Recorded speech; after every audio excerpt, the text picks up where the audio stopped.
Hey everyone, welcome to CLAT point and let's start आज का हमारा the Hindu news discussion. 30 March के जो भी इंपॉर्टेंट आर्टिकल्स आए हैं हिंदू में, इंडियन एक्सप्रेस में, वो सब हम कवर करेंगे। बहुत ही अच्छे 2 आर्टिकल्स आज हम सीखने वाले हैं, तो पूरा फोकस अपने स्क्रीन की तरफ कर लो। आगे बढ़ेंगे उससे पहले क्लैट यूजी 2024 के लिए हमारा एवेंजर बैच शुरू हो चुका है। 1 अप्रैल से नया बैच शुरू हो रहा है, बैच नंबर 17। आप चाहें तो इसमें इनरोल कर सकते हैं। एक बैच में ओनली 15 स्टूडेंट्स रहेंगे। लाइव क्लासेस है, मॉक टेस्ट है, पर्सनल मेंटरशिप है। बस इतना ही नहीं, 7 किताबें भी आपके घर आने वाली है। रिवॉल्यूशन है क्लैट की प्रिपरेशन में, ओनली 21,999 का ये कोर्स है। जो लोग 2 साल की तैयारी करने वाले हैं, 10th पास किए हैं, उनके लिए विजेता बैच फॉर क्लैट 2025 32,999 रुपीज का 2 इयर्स का ये कोर्स है। इसके अलावा आपको 1 रुपया नहीं देना है। बाकी ये सारी चीजें यहाँ भी अवेलेबल हैं। मैजिक बॉक्स, अगर आप सिर्फ मॉक टेस्ट एंड बुक चाहते हैं हमारा, तो भी आप जो है हमारा ये क्लैट पॉइंट का मैजिक बॉक्स ले सकते हैं। एक बार बस मैं स्क्रीन सही कर दूं, थोड़ा सा मुझे लग रहा है वाइडर एंगल था। चलिए, क्लैट पॉइंट के और भी वर्टिकल्स हैं, CLAT PG, NLSAT, law optional, judiciary. अगर आप इनके भी कोर्सेज देखना चाहते हैं तो डिस्क्रिप्शन से हमारी ऐप डाउनलोड करिए एंड इन कोर्सेज की जानकारी आप वहां से ले सकते हैं। ठीक है, आगे बढ़ेंगे। और उससे पहले थोड़ी सी स्क्रीन सही कर लूँ मैं, मुझे फिर लग रहा है कि ये वाइड एंगल आ रहा है। आई थिंक अब सही होगा। ठीक है, तो देखो, सबसे पहला जो आर्टिकल आज हम डिस्कस करने वाले हैं ना, कर्नाटका के अंदर अभी एक नई चीज हुई है। क्या हुई है यार? देखो, फिर से स्क्रीन में कुछ दिक्कत आ रही है। 1 सेकेंड दो मुझे, तुम लोग, है ना। आप भी बोलोगे सर ये क्या है। देखो क्या होता है ना, हिंदू बनाने में बहुत मेहनत लगती है। तो जैसे ही सेशन पीपीटी बनती है, बहुत टाइम लग के बनती है, तो उसके बाद मेरा ये रहता है कि जल्द से जल्द रिकॉर्ड करके इसको आप लोगों के लिए अपलोड करा दें। तो इसी वजह से कभी कभी जो है ये सब टेक्निकल प्रॉब्लम आती रहती है। तो देखो, चलो, पहला आर्टिकल जो है ना आज हम डिस्कस करने वाले हैं, कर्नाटका के अंदर अभी एक रिजर्वेशन को लेके काफ़ी बड़ा मुद्दा उठ चुका है और काफ़ी ज़्यादा इसका क्रिटिसिज्म भी हो रहा है। कुछ लोग इसके सपोर्ट में भी कह रहे हैं। तो ये हुआ क्या है, इसको समझने की कोशिश करते हैं बिल्कुल डिटेल में। ठीक है, देखो, सबसे पहले कर्नाटका गवर्नमेंट ने अभी एक नया, कह सकते हो आपकी, कानून टाइप का लाया है कि पहले ना मुस्लिम लोगों को यहाँ पे 4% रिजर्वेशन मिलता था। ठीक है, बट अब ये रिजर्वेशन खत्म कर दिया गया है। मैं फिर से रिपीट कर रहा हूं, मुस्लिम कम्युनिटी को पहले जो है आपका 4% रिजर्वेशन मिलता था, लेकिन अब ये रिजर्वेशन कर्नाटका सरकार ने खत्म कर दिया है स्टेट रिजर्वेशन में से।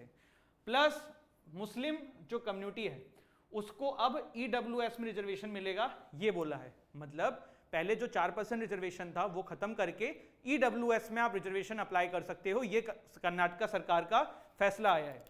इसके बाद देखो, इसमें 2% रिजर्वेशन, जो ये 4% कम किया है ना, ये कहां दे दिया है?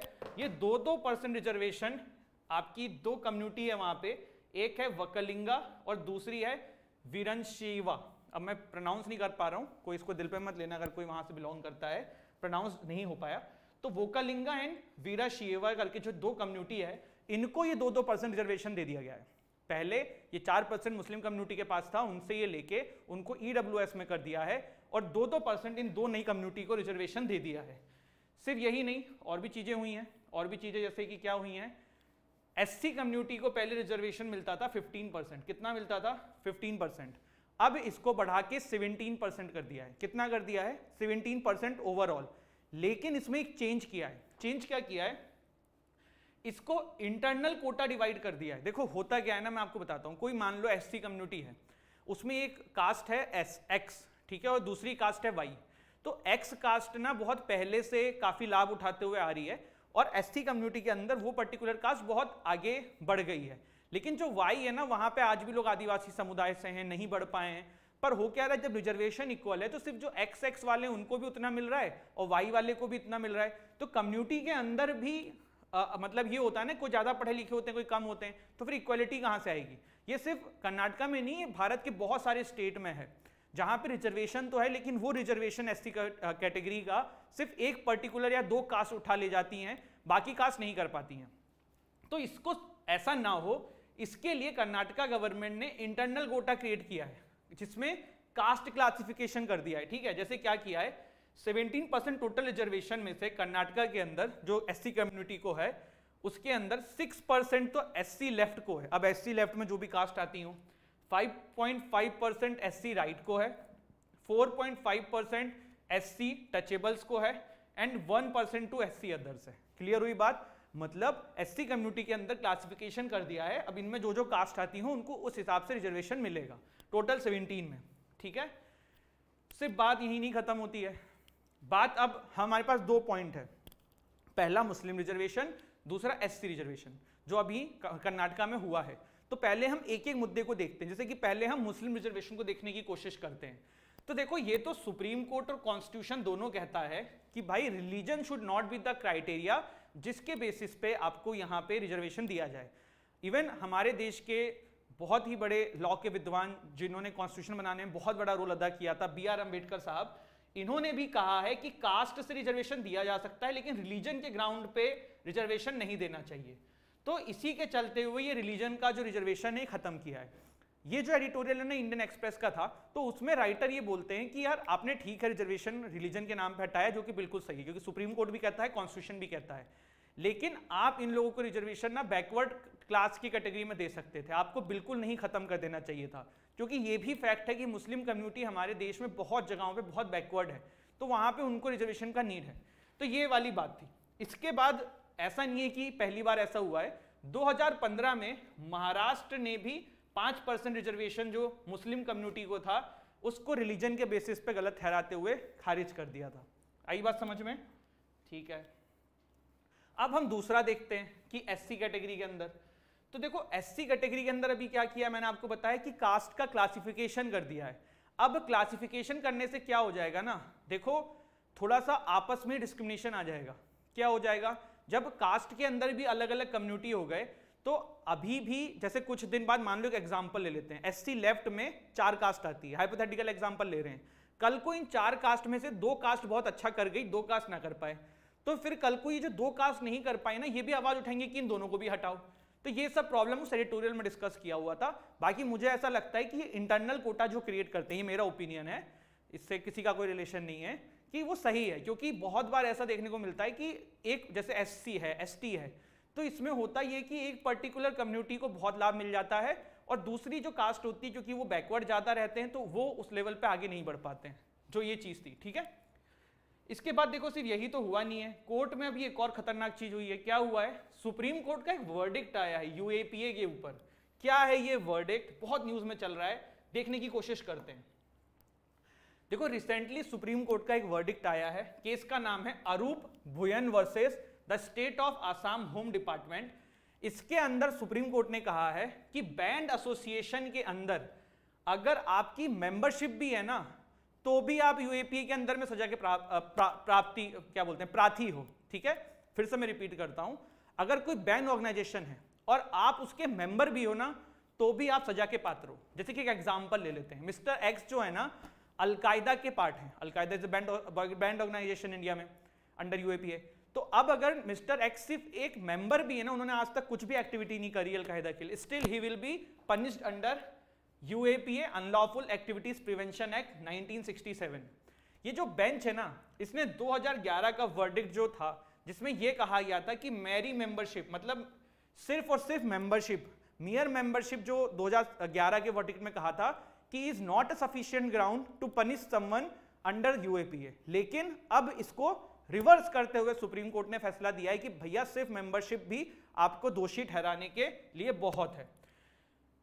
Section 10 sub clause A sub clause 1 of UAPA, ये बहुत इंपॉर्टेंट सेक्शन है क्योंकि ये न्यूज में था तो ये आपसे पूछा जा सकता है। Section 10 sub clause A sub clause I of UAPA ये कहता है कि doctrine of guilt by association in criminal jurisprudence restore कर दे रहा है। मतलब section 10 sub clause A I जो था ना, पहले ये बात कहता था UAPA का कि अगर आपकी सिर्फ मेंबरशिप है किसी बैंड ऑर्गेनाइजेशन में तो आप सजा के पात्र नहीं हो, लेकिन सुप्रीम कोर्ट ने अब इसको स्ट्रक डाउन कर दिया है और कहा है कि मियर मेंबरशिप जो है सफिशिएंट ग्राउंड है, और इसको बोलते हैं गिल्टी बाय एसोसिएशन का जो कॉन्सेप्ट है, इसको रिस्टोर कर दिया गया है कि आपने जैसे एसोसिएशन के पार्ट भी हो गए, स्टिल आप गिल्टी हो। थोड़ा सा UAPA के बारे में जानते हैं। 1967 में यह आया था। बेसिकली कौन सी ऑर्गेनाइजेशन यहाँ पे अनलॉफुल ऑर्गेनाइजेशन होती है, बैंड ऑर्गेनाइजेशन होती है, तो UAPA के अंदर अनलॉफुल एसोसिएशन ऐसी ऑर्गेनाइजेशन है जो कोई ऐसी एक्टिविटीज करें जो इंटीग्रिटी एंड सोवेनिटी के अगेंस्ट में हो इंडिया के, और गवर्नमेंट के पास ये पावर है कि वो डिसाइड कर सकती है, वो डिक्लेयर कर सकती है कि फला ऑर्गेनाइजेशन भाई आपकी अनलॉफुल एसोसिएशन है। सिटीजन ऑफ इंडिया कौन कौन इसमें हेल्ड किए जा सकते हैं इस पर्टिकुलर एक्ट के अंदर? तो सिटीजन ऑफ इंडिया जो कि इंडिया में रहते हैं, अब्रॉड में रहते हैं, person of service in Indian government, person on ship and aircraft registered in India. समझ में आई? ये सब बहुत इंपॉर्टेंट चीज, अगर यूएपीए में क्वेश्चन पूछ लें तो एक एमसीक्यू इस पे बनने में कोई बड़ी चीज नहीं है, तुरंत बनेगा। तो ये सब चीजों पे ध्यान रखने का है कि कौन है कौन नहीं, इसमें किसको सजा मिल सकती है किसको नहीं मिल सकती है। इस एक्ट के अंदर सेंट्रल गवर्नमेंट में designate an organisation as a terrorist organisation. 2019 में इसमें एक अमेंडमेंट हुआ था। 2019 में इस यूएपीए कानून में एक अमेंडमेंट हुआ था, उसमें यह बोला गया था कि ऑर्गेनाइजेशन को तो सेंट्रल गवर्नमेंट घोषित कर ही सकती है कि ये बैंड ऑर्गेनाइजेशन है, टेररिस्ट ऑर्गेनाइजेशन है, अनलॉफुल एसोसिएशन है, साथ ही साथ ये इंडिविजुअल को, कोई XYZ नाम के बंदे को भी टेररिस्ट डिक्लेयर कर सकती है। 2019 amendment give the home ministry the power to designate individual as terrorist. Clear हुई बात? ठीक है।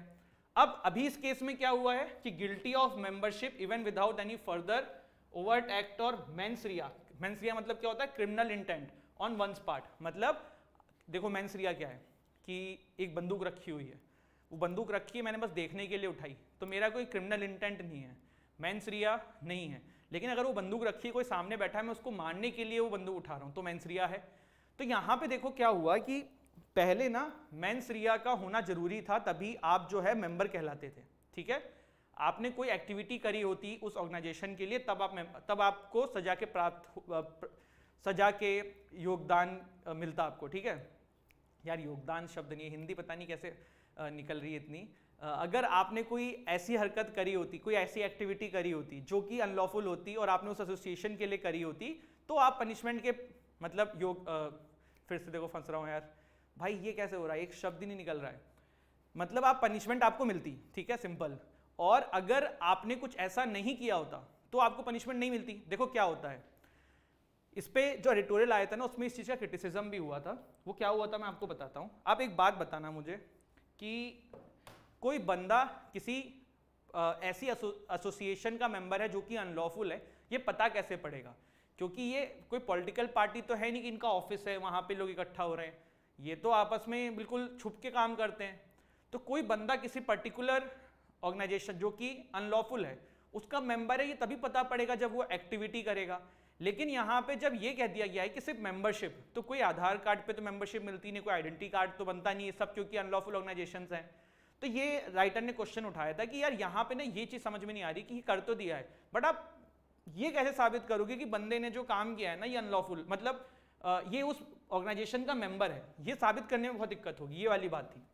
इसके बाद यहाँ पे बोला it is now held that a person continuing to hold, ये तो मैंने आपको बता ही दिया है।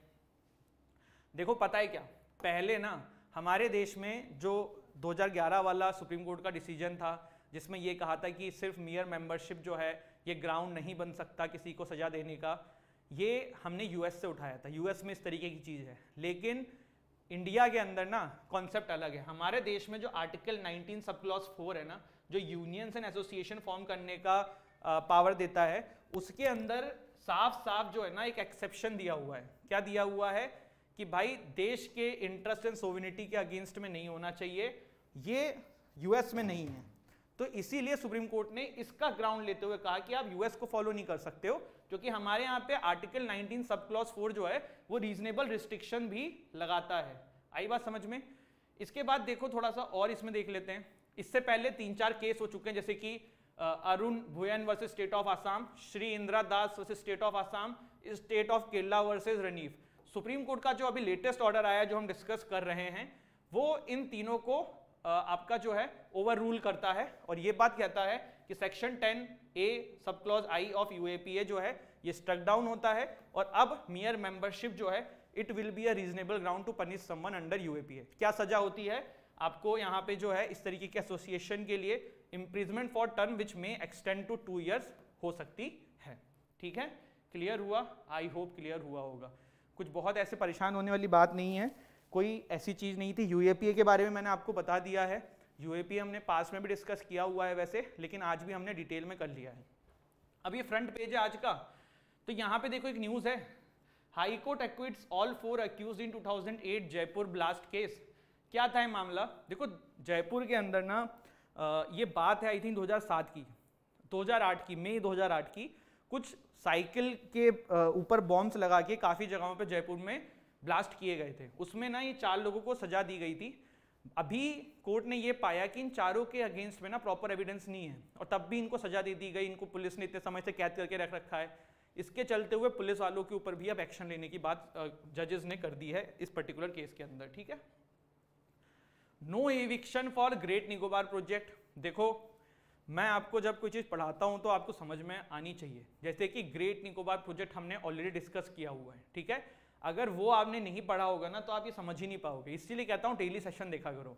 हमने देखा था कि ग्रेट निकोबार प्रोजेक्ट की जो खामियां हम बता रहे थे उसमें ये बोला गया था कि यार ये जो आदिवासी कम्युनिटी वहाँ रहती है, क्या नाम है इनका कमेंट सेक्शन में बताओ, ये जो आदिवासी कम्युनिटी है इनको कहीं भेज देंगे या फिर ये कहाँ जाएंगे अगर वहाँ पे इतना सारा कंस्ट्रक्शन होगा।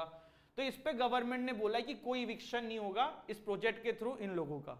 लेट्स सी ये क्या होता है, क्योंकि भाई कंस्ट्रक्शन होगा तो ये जंगल में तो वैसे नहीं रह पाएंगे ना जैसे पहले रहते थे। इसके बाद देखो आज एक टेक्स्ट वाले पेज पे आर्टिकल निकला है, understanding the Russia Belarus nexus. देखो हुआ क्या है, रशियन प्रेसिडेंट व्लादिमीर पुतिन ने अनाउंस किया शनिवार के दिन, अभी जो पिछला शनिवार था, कि रशिया जो है ना वो एक टैक्टिकल न्यूक्लियर वेपन का स्टेशन बनाने का प्लान कर रहा है बेलारूस में। अब थोड़ा सा ना पहले बेलारूस का आप जो है मैप पे लोकेशन समझो। ये क्या है? बेलारूस, ठीक है। पड़ोसी कौन है? यूक्रेन। इधर पड़ोसी कौन है? पोलैंड। इधर कौन है? लिथानिया। इधर कौन है? लैटविया। इधर कौन है? एस्टोनिया। मतलब नेटो के मेंबर्स भी और यूक्रेन से जिससे कॉन्फ्लिक्ट चल रहा है उसका भी पड़ोसी। कल को यहाँ पे अगर वो बनेगा स्टेशन तो यूक्रेन पर अटैक करना बहुत ईजी हो जाएगा। तो रशिया ने ये क्यों बोला है कि हम क्यों कर रहे हैं? क्योंकि यूके जो है ना उन्होंने एक डिसीजन लिया था कुछ दिन पहले कि हम armour piercing rounds containing depleted uranium two Ukraine को सप्लाई करेंगे, ठीक है। ऑल्दो आपका रशिया ने ये बोला कि भाई ये तो यूनाइटेड नेशन का जो एनवायरनमेंट प्रोग्राम है जो ये कहता है कि chemically and radiologically toxic heavy metals को एज ए वेपन की तरह आप यूज नहीं कर सकते हो, आप उसको सप्लाई कर रहे हो। तो इससे हम आपसे नाखुश हैं और इसीलिए अब हमारा न्यूक्लियर स्टेशन जो है हम कहाँ पे बनाएंगे? बेलारूस में बनाएंगे, जिससे हम कल को इन सब पे कहीं भी अटैक करना चाहें कर दें। तो ये था ये वाला आर्टिकल, आई होप आपको समझ में आ गया होगा। तो दिस इज इट, ये था हमारा आज का सेशन। आज हमने 3-4 आर्टिकल बहुत अच्छे डिस्कस किए। एक तो ये बेलारूस वाला शॉर्ट में था, लेकिन आपको मैप से सारी चीज़ें समझ में आ गई होंगी कि क्यों रशिया के लिए इंपॉर्टेंट है और क्यों इससे बाकी यूरोपियन कंट्रीज डर सकते हैं। यूके डर सकता है, यूक्रेन डर सकता है। हमने एक आर्टिकल देखा यूएपीए पे सुप्रीम कोर्ट का जो लेटेस्ट डिसीजन आया है, केस का नाम भी हमने देख लिया। इसके बाद इससे पहले हमने एक आर्टिकल देखा था कि किस तरीके से जो है आपका कौन सा आर्टिकल था पहले वाला, नाम क्या था उसका एडिटोरियल का, हाँ, रिजर्वेशन इन जो कर्नाटका में अभी गवर्नमेंट की कुछ पॉलिसीज आई हैं, चेंज हुई है, क्या हुआ है, क्यों हुआ है। वैसे आपको पता ही होगा कर्नाटका में इलेक्शन भी है, समझ सकते हो क्यों होता है, क्या होता है। चलो, I hope you have find this video useful. If you have find this video useful, don't forget to like, share, subscribe our channel and do visit our application for our courses. This is a revolution जो हम लेके आ रहे हैं, लेकिन आप लोगों के बिना तो पॉसिबल नहीं होगा। तो एटलीस्ट इतना टाइम निकालो कि डेमो क्लास जाके ऐप पे देख लो, ठीक है। फिर आपको अपने आप आइडिया लग जाएगा कि क्या quality we are providing at what price. This is it, thank you so much, जय हिंद, जय भारत।